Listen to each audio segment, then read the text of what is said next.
Hi, everyone. Sorry about that. This is take 2 because I was muted in the last one. And thank you, Nomad, for trying to tell me about that. So welcome. I'm Dr. Arlene Diamco, the MultiDimensional MD. And today, I'm going to talk about when persistence is healing. And so maybe this is an example of that since I've had to do this over again. Anyway, persistence has been a mantra for me this year. Persistence with patience. And persistence is continuing to do something even when it's hard or you face challenges or obstacles. So this is a practice of persistence for me too. And as always, thank you for joining me. My mission is to bring the intuitive aspects of health back to medicine in practical and tangible ways to bring more peace, love, and joy into your everyday lives. So what I'm going to talk about is ways that persistence is healing, and when persistence is not healing or slows you down, and when to listen to your fear or persist despite it. We'll kind of recap that. So first, when is persistence healing? So I'm going to go through at least 4 points here. So the first one is when it's aligned with your deep why. So if you think about why you're doing something, I always like to know why I'm doing something. It keeps you really conscious and aware. Like, why are you doing anything? If you know that, then you stay present, you stay aware, and it really helps with your persistence. And you're able to follow with love, not fear.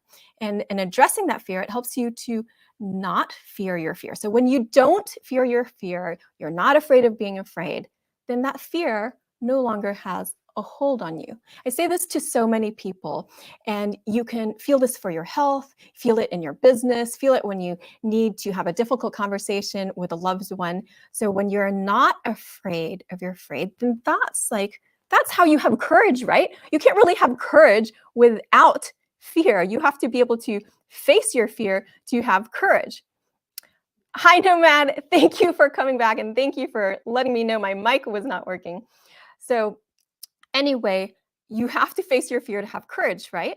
And so persistence in a way does require you to have courage because you do have to face your fears, and you don't know what you're capable of unless you face your fears. And when you are no longer afraid of being afraid, when you no longer fear your fear, then or fear the feeling of being afraid, then it doesn't have this hold on you, and you can stay present because then you are flowing with the waves of life. You are surfing those waves of life instead of being knocked down by them. So number 2, when persistence is healing, is when your soul sings, when you imagine what would happen if you're consistent in whatever steps you're taking. So consistency with your persistence. So imagine this. You can think of it for anything from a mindset shift to healthy eating to incorporating an exercise routine. How would it make you feel if you did these things consistently? And then how do you know if it makes your soul sing? So feel it. Like, think of a joyful moment, or think of how you would feel if you consistently did these things. And would you have more energy? Would you be happier? Would you feel lighter? So in general, when we feel happy and joyful and content with ourselves, we have this lightness to our being. So in your body, like viscerally, like you'll have this expansion, and you'll have expansion to your energy field, to your heart field.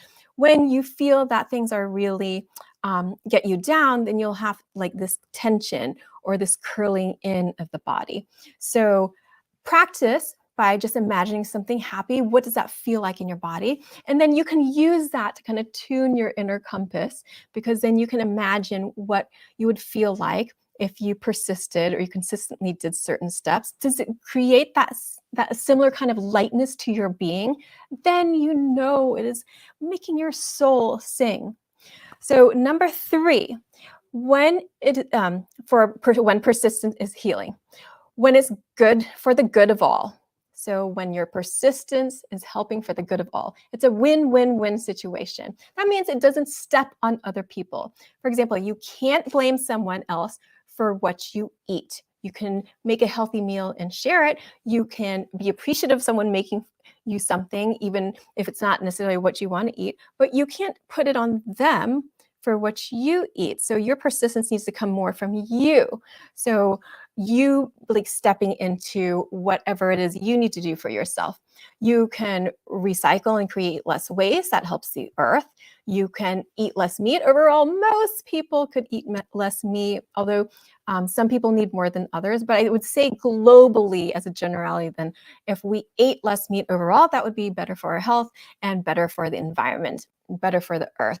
I saw a post from Bruce Lipton how we are using up the earth's resources at more than 1.5 times of what would be sustainable if the earth just was able to maintain us. So that means we're not living sustainably, and we need to for a win-win-win situation, we need things to be sustainable. I'll talk about that more in a bit.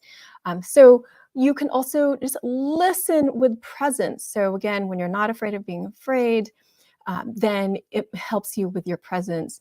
And if you have something difficult to go over, you can still be present, and that helps you with your persistence in a very loving, gentle way. So another point, the fourth point for when persistence is healing is when you start to look at obstacles more as stepping stones, like a puzzle. You get to innovate your life. You get to create your life. How can you look at this differently? How can this be a stepping stone? So I think about when I just toured Georgia Tech, which has this amazing inventor creator lab. And I was like, wow, engineers don't mind problems, because problems are inspiration for innovation. You get to create a solution, and there's something fun about that. Might not seem fun all the time, but there is something really positive about being able to create and express ourselves. So you are expressing that inner essence, that loving essence of yourself out into the world, and that creation is worthwhile for being persistent about, especially when it's a win-win-win, when it comes from love and it's for the good of all. So now let's look at the flip side. When persistence slows you down. Well, I'll give a few points here. So the first one is when you're controlling other people. So persistence is not insistence. You can even be controlling other people by helping. So if your helping is trying to control their emotions too much or what they're doing too much, like you can't really tell your kids, I need you to be happy. You can't make them be happy. You can help and support and nourish them and hope that they're happy. The same thing, you can't make a baby stop crying. You can say, stop crying, baby. You, you can hug the baby and nourish and help, but you can't make the baby. So if you are trying, then you can expand this out into the adult world and with friends and other loved ones, or even in business or other parts of your life, in school. Are you trying to control somebody and what they would like to do and how they would like to feel? If that's the case, then persistence may be slowing you down. And I don't necessarily say when persistence slows you down that it's not healing. It's not, it sort of throws the balance off, but at the same time, you still get messages, because if things slow down, then you get to rethink it. Like, how am I approaching this? Am I being controlling? You get to look at it in a different way. And so it can still, you can still be persistent, but you have to shift your perspective, you see? So I like to think of like everything in life as healing in a way, because it's giving you a message. Sometimes we get messages more in the positive. That's when the persistence is healing. Sometimes we get messages more in the negative. So that's what I'm saying, when persistence slows you down. But either way, if you just look at it as messages, it's healing no matter what, if you listen. So what's another step in listening to when persistence slows you down? It's when your body starts to break down. That means you're ignoring the messages from your body and you need to rest, or maybe you just need other kinds of self-care, healthy eating, exercise, maybe you need some support from loved ones, maybe you need some professional help.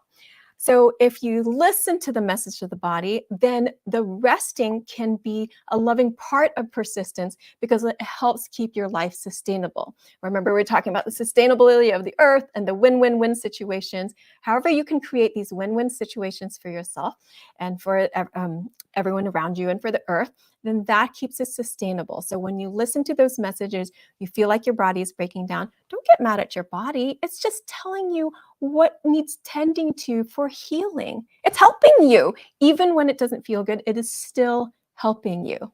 So look at it that way and start to listen and how you can approach it differently. So then you can change that breaking down to switching gears, and then you're back into this groove of persistency, of stepping into like more love and ease in your life. So the third thing, when persistency slows you down, is when you find yourself running to the same patterns over and over and over again, especially when you don't feel good, when you don't like the way you feel. You're angry, you're upset, you're down, but you feel like you're going like this. You feel like you're trying so hard, and you feel like you're being persistent because you're trying so hard. But if it's the same pattern over and over again, the same kind of argument, the same kind of block that you keep running into, maybe from different people, from different areas of your life, you hear the same thing in a negative way, then you need to kind of go inward, shift gears, and see, how can I respond to this situation differently? How can I think about this situation differently? So like Albert Einstein said, you can't solve a problem with the same thinking that created it. So expand your perspective, shift gears, and don't keep barreling through, because if you're spinning your wheels and you don't like the way it feels, you have to switch gears. And it's your message. And it's okay that you're getting that same pattern over and over, because it's your life kind of keep telling you, sort of like keeps knocking at your door like, hello, hello, hello, until you hear it and you decide like, oh, I want to shift gears, and you move into a different groove, and then you can like step into the persistency in that groove that feels better. So just a recap, we've touched on different ways to listen to your fear or persist despite it. Because sometimes fear can be part of your intuition. It's telling you, no, go a different direction, or don't go down that alley. Something bad might happen. It's warning you. So when is your fear warning you, or when are you supposed to persist despite it? So it's some of those points that I mentioned before. If you think about your persistency and the consistency in taking steps, does it make your soul sing? Or you can imagine yourself moving in a certain direction. And does it make your energy feel more light and feel like a lightness in your body, which is like more joy and happiness? Or as you move into that direction, to make you kind of close up? And it's not about being afraid of the fear. It's not closing up because you're afraid to speak or afraid to take a step. It's knowing like, as I keep walking down that, how do I feel? So if you keep like shrinking in, maybe you do need to switch gears. Maybe you need to rest. Maybe you need to take a break. When you see that, if you keep taking steps in persistency and you're able to expand and feel lighter in your being, then it's worth it to continue to persist. So there are so many ways that we can use our bodies as a compass, our minds as a compass, even our spirit as a compass. And I will be going through all of that in my upcoming book. Hopefully you'll be out by the end of this year. That's what we're going for. So I'll tell you more about that as we're going forward. But if you have any questions about this, please let me know. If there's anything that you would like me to talk about on one of these videos, I would be happy to. And each week I sit down and I meditate, and whatever comes up from the meditation and whatever I've been hearing from people, then that's what I decide to talk about. So thank you so much for joining me for this brief live stream. It's Dr. Arlene Diamco, the MultiDimensional MD. Lots of love to you. I believe in you, and I hope that you believe in you too. If you'd like to connect with me further, you can on Instagram at All Worlds Health, on Facebook at All Worlds Health and Pediatrics, or you can sign up for my e-love letters. I send them out once a week on Wednesdays, all at allworldshealth.com. And I'll pop in here usually around somewhere between 11 to noon-ish Eastern time on Wednesday. So I'll see you next week on Wednesday. Lots of love to you. See you then. Thank you, Nomad.